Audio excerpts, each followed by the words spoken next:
Howdy folks, it's your friendly neighborhood watchman here, bringing you another video, unfortunately, on that slimeball Alec Baldwin. This will be volume 3, as I titled it. This one here is towards the end of last year, December, when Baldwin couldn't help himself and actually blames the victim in a sickening interview, to quote Maureen Callahan, who wrote this article for the New York Post. Now, this is that infamous interview he gave with his buddy, his neighbor in the Hamptons in Long Island, big-time Clinton supporter, no surprise there, George Stephanopoulos, doing a solid for his buddy there, two peas in a proverbial pod, Big Bird and Mr. Snuffleupagus. Let's start this interview. It's not long, a minute, 3 seconds. Someone is responsible for what happened, and I can't say who that is, but I know it's not me. But it is. Excuse me, but it is. You're the producer, as we went through last video. I mean, I honest to God, if I felt that I was responsible, I might have killed myself if I thought I was responsible. Yeah. I don't say that lightly. We only wish. In a stunning moment during an exclusive interview with George Stephanopoulos on ABC, Alec Baldwin refused to take any blame for the Onstead shooting of Halyna Hutchins, shockingly seeming to claim it was Hutchins herself who was to blame for telling him where to point the gun. No, it's really not so shocking, is it? Countless people online saying, you idiot, you never point a gun at someone. Well, unless That's right. You're told it's empty, and it's the director of photography who's instructing you on the angle for a shot we're going to do. No. That's like saying, hey, idiot, you don't jump off a cliff. Well, no, unless it's a director of photography who's instructing you to do so. He's been in the business long enough. This guy is, 63, 61 years old? He's been in the business long enough to know the do's and don'ts of firearms on a set. And he's a producer. So all the blame, again, is on his shoulders. After the tragic death of Brandon Lee, gun safety on a film set which involves the use of firearms should be paramount. End of. No ifs, ands, or buts. Baldwin also dodged questions about a worker walk-off and safety conditions on the set of Rust, claiming he didn't observe any safety or security issues. Of course not. Oh, look at him. The actor was emotional and broke down at times during a 1-hour interview as he discussed the shooting, which he called the worst thing to ever happen to him. Yeah, it wasn't so good for Hutchins and her family, was it? So he's crying. He's an actor, folks, but, he's rubbing his eyes. So if he's crying, it's because he's in hot water, whether he dares to admit it publicly or not. So to go over a bit on Miss Maureen Callahan's article here, she writes, just when you think Alec Baldwin can't go any lower, he blames Halyna Hutchins, the woman he shot to death, for getting shot to death. Everything is at her direction, Baldwin told a sycophantic George Stephanopoulos during a jaw-dropping hour-long interview that aired that Thursday night. So I'm holding the gun when she told me to hold it, Baldwin said. Yeah, because Halyna's the producer/director, which ended up right below her armpit, which is what I was told. I don't know. Yeah, you don't know. You even admit it's ending right below her armpit. Say that as a vulnerable area is just beyond obvious. There was so much Baldwin claimed not to know. And Stephanopoulos, his longtime friend from the Hamptons, not that the average viewer would know that, was only too eager to pitch softball after softball questions at him. Yes, one of ABC's leading journalists, I use that term loosely, as would I, hardly challenged Baldwin, his buddy, when he claimed repeatedly that he never pulled the trigger, that the gun just went rogue. He acted on his own accord. Yeah, I couldn't understand that. I think he thinks he's on the set of Beetlejuice again, huh? I would never point a gun at anyone, but you did. You did! Jeez! Jesus Christ. What the hell are you talking about? Baldwin said, despite his earlier assertion that Hutchins had told him to point that gun at her. Didn't we just read that? Right below her armpit? So he did, and pulled a trigger at them. Never. So again, the gun went off by itself. The bullet striking and killing that woman came out of the barrel of the gun, pointing directly at her. says retired FBI agent Bobby Chilcon, who now works as a writer and on-set consultant in Hollywood. Is it Chilcon or Chaikin? You can call me the Riddler. We'll go with Chaikin. Bullets don't curve. He isn't in the Matrix. The trigger would still have to be pulled. Bingo. I'm not aware of any gun firing itself, says Steve Wolf, a Hollywood firearms and special effects expert since 1994. I've never seen a gun self-discharge. A single action revolver like this, the Colt that Baldwin fired, can be discharged very easily with minimal input required. The trigger still must have been pressed, of course, by this douchebag.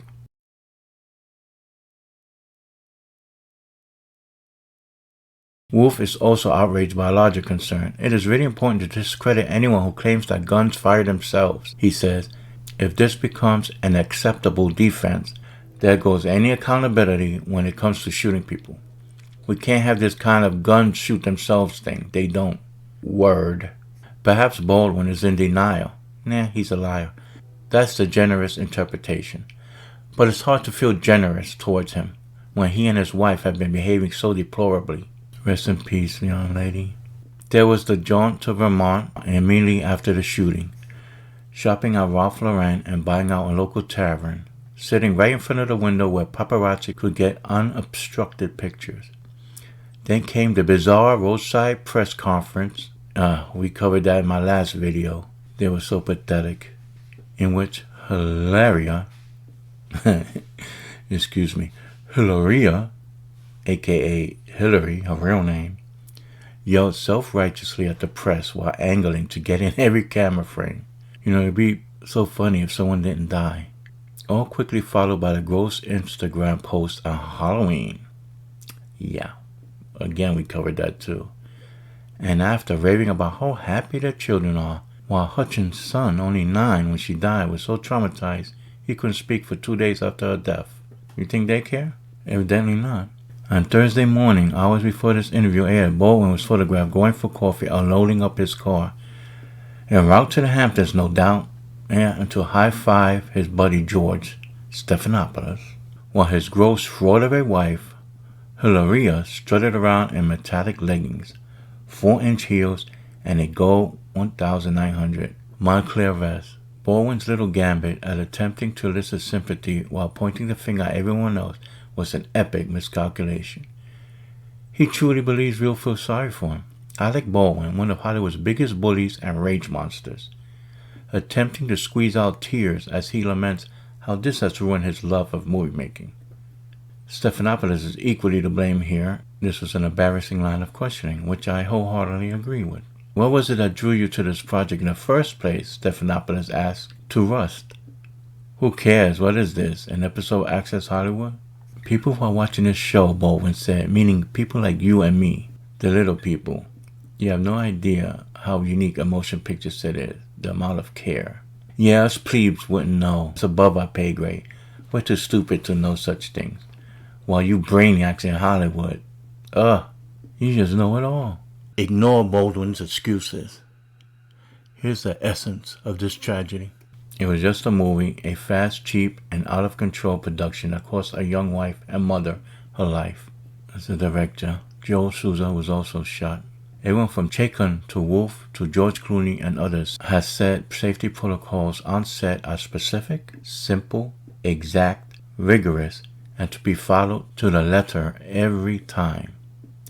Every single time. Exactly. Period. So we gotta say about this. But lo and behold, that's not it.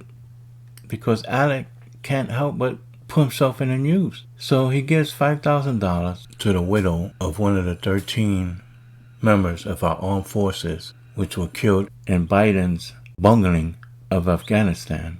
One of the tragic deaths in that scenario was Marine Lance Corporal Rylee J. McCollum. And Baldwin sent his sister Cheyenne a $5,000 check. Hey, look, it's not much, right? He's worth, but hey, it's something, right? To be fair, most actors didn't give anything. However, and I'm not sure it's not connected to the Hutchins tragedy, Halyna Hutchins' tragic death to score some brownie points with the public by giving a donation to help Cheyenne's brother's widow, her sister-in-law, and finally raising money for Corporal Rylee McCollum's widow, who had gave birth to their child in September after his death. In January of this year, McCollum's sister, Royce McCollum, posted a photo on Instagram of demonstrators at the Washington Monument on January 6th to mark the one-year anniversary of her attendance at the Washington, D.C. demonstration. Baldwin privately messaged her on social media, asked if she was that same woman he donated to. After she confirmed that it was, Baldwin called her an insurrectionist, telling her to own it. Baldwin plainly ignored her denial of writing, the lawsuit reads, and while she was present at the demonstration, she did not take part in it, nor did she support or condone the writing that erupted. Baldwin told Royce he was going to repost a photo on his Instagram. Within 20 minutes of him sharing it, Royce began to get hostile, aggressive, hateful messages from Baldwin's fans. The loony left. According to the suit, she alleges Baldwin chimed into the comments, calling her insurrectionist. You know, I'm not going to go down this rabbit hole. This video isn't about the November 6th protest, because we'll be arguing with partisan Democrats and crazy lefties that will not objectively think things through. The government, the FBI, has tens of thousands of hours of video footage taken on that day of November 6, 2020. Yet it is not released to the public. There was violent altercation in a tunnel where an officer standing on the ledge inside the tunnel sprayed pepper spray and attacked two women within a matter of minutes, hitting a woman attempting to escape the melee with his baton and stomping another woman on the head after she fell down from the force of the crowd. D.C. Metropolitan Police Department and U.S. Capitol Police led a brutal assault against Trump supporters trapped inside that tunnel during the Capitol protest. They were unarmed. That's where Rosanne Boylan, a Trump supporter from Georgia, died, beaten to death by these thugs with badges. Another woman, Victoria White, was viciously beaten by at least two D.C. Metro officers, including a supervisor. It's a video clip of that assault. She was beaten on the head with a baton and punched directly in the face numerous times by police. Yet the government, charging documents, claimed that White, who was 5'6" and weighs 155 pounds and had no weapon, was the aggressor. White, bleeding from the head in a photo included in the complaint, was transported to a D.C. police station and released the evening of January 6th. The FBI then raided her home and took her into custody on April 8th.